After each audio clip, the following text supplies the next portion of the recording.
EGR 6163, Project Management, Module 1, Lecture 1. Learning objectives for Lecture 1 are to understand why project management is crucial in today's world. We'll also identify the different stages of a project lifecycle. We'll try to understand that managing projects involves balancing both the technical side and the social, cultural dimensions of a project. The reading assignment is Larson, Chapter 1. The first thing to understand is exactly what is a project. A project is a temporary endeavor undertaken to create a unique product, service, or result. So inside a factory or business, these aren't your routine operations that are going on every day. These have a very specific purpose. So what are some of the characteristics of a project? First, it has an established objective. What are we trying to do?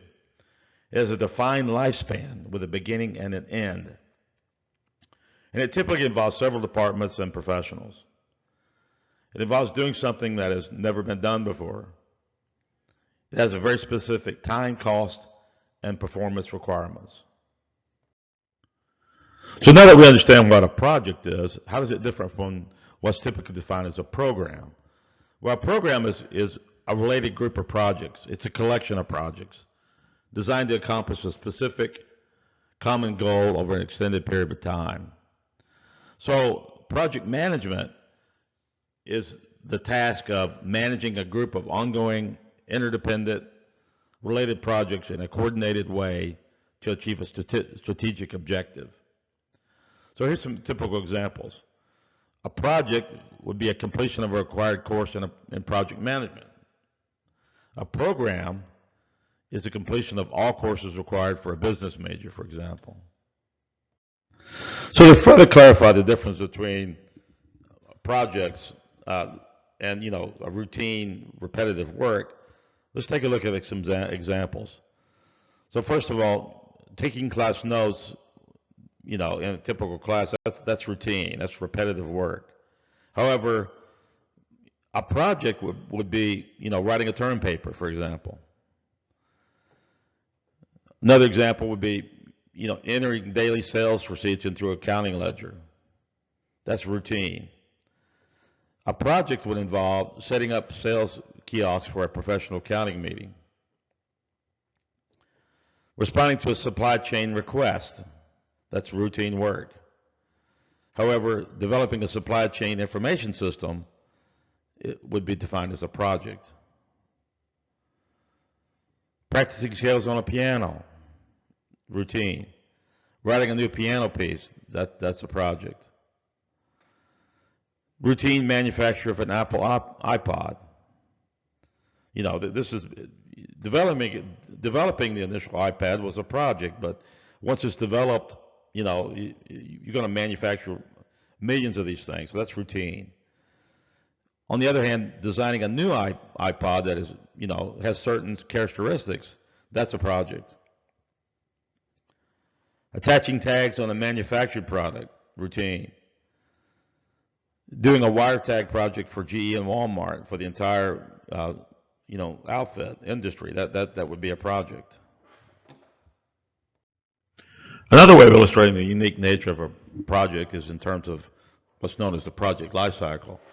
The life cycle recognizes that projects have a limited lifespan and that there are predictable changes in level of effort and focus over the life of the project.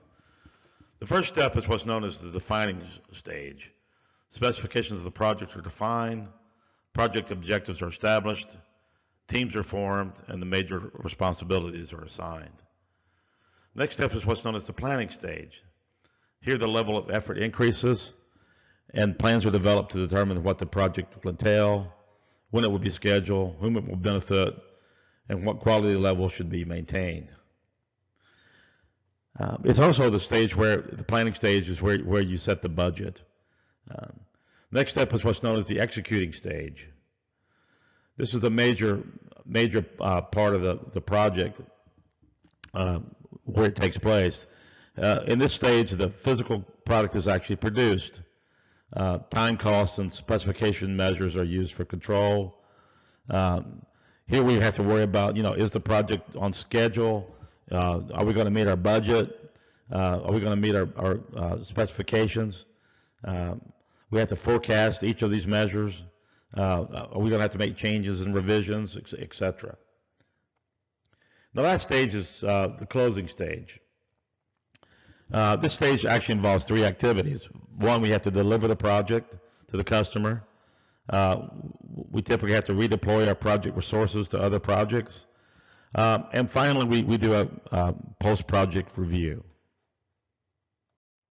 So as you can see, project management is a very involved process. At first glance, project managers seem to perform some of the same functions as other managers.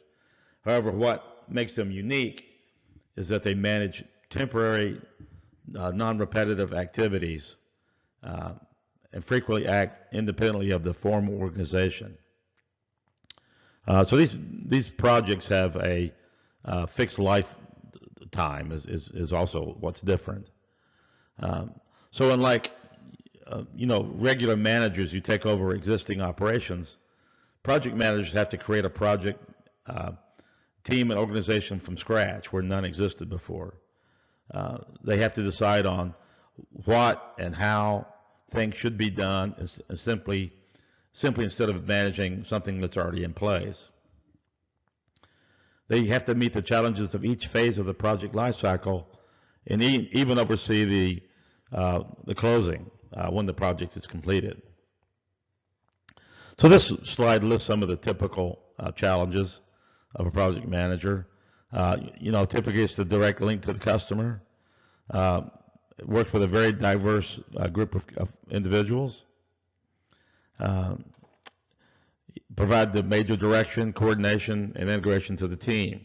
It actually holds the team together, gives them a goal, keeps them on task. There are several factors leading to increased use of project management in today's world. One of the most significant drivers behind the demand for project management is the shortening of the product lifecycle. In years past, you just didn't develop projects that often. I mean, maybe once every 10 years, you might come up with a new project. But in today's world, in some of the high-tech industries, the products are undergoing redesign every 6 months, like Apple iPhones and Androids. Another thing that's caused a current explosion in the need for project management is that just the growth of knowledge has increased. The projects have become more complex. New technologies come online. All the products want to take advantage of these latest technologies. Another factor is that businesses really can't simply rely on simply focusing on maximizing profits. That's obviously a key factor, and it will remain a key factor.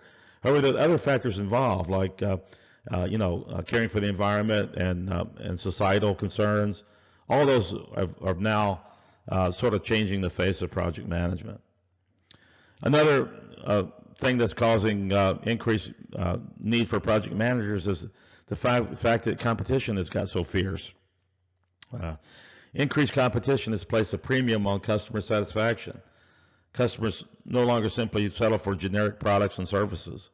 They expect increased focus on their needs.